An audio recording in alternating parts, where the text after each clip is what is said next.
Hi everyone. This week's theme for Summer on the Bay is our Teaching Marsh.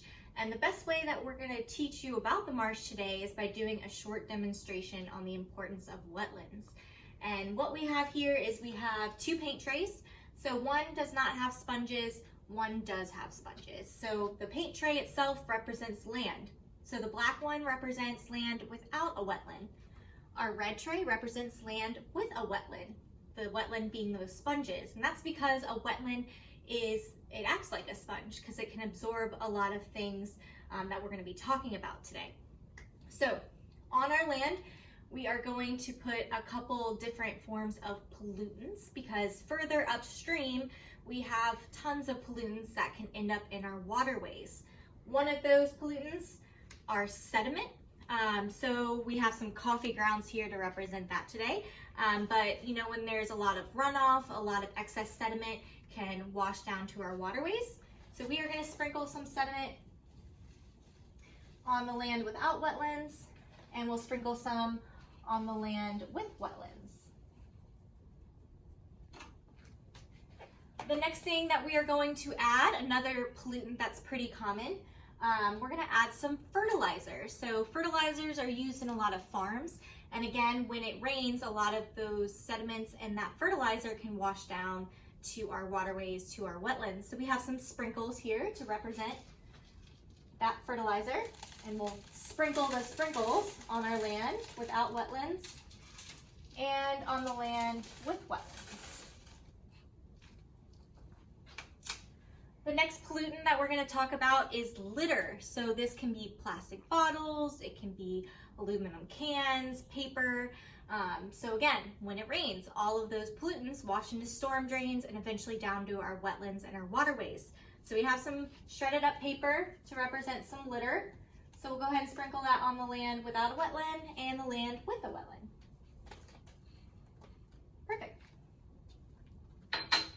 And the final pollutant that we're going to talk about, not maple syrup, but it's going to represent oil, specifically oils that run off from our cars. Because again, when it rains, that oil slick can wash into storm drains down to our wetlands. So maple syrup is a great example of that oil. And we'll sprinkle a little here and here. So now that we have deposited all our pollutants on that land without a wetland and with a wetland, we are now going to simulate a storm. So here in Virginia, we don't really encounter hurricanes that often, but especially during the summertime, we have pretty large afternoon thunderstorms. So my watering can here is representing that rainstorm today. So we're gonna go ahead, have the rain come down on the land without a wetland. Pretty large storm, I would say. We'll let that run down. And I'm going to come on over to this side, and we're going to do the same thing. Pretty large afternoon thunderstorm. Perfect.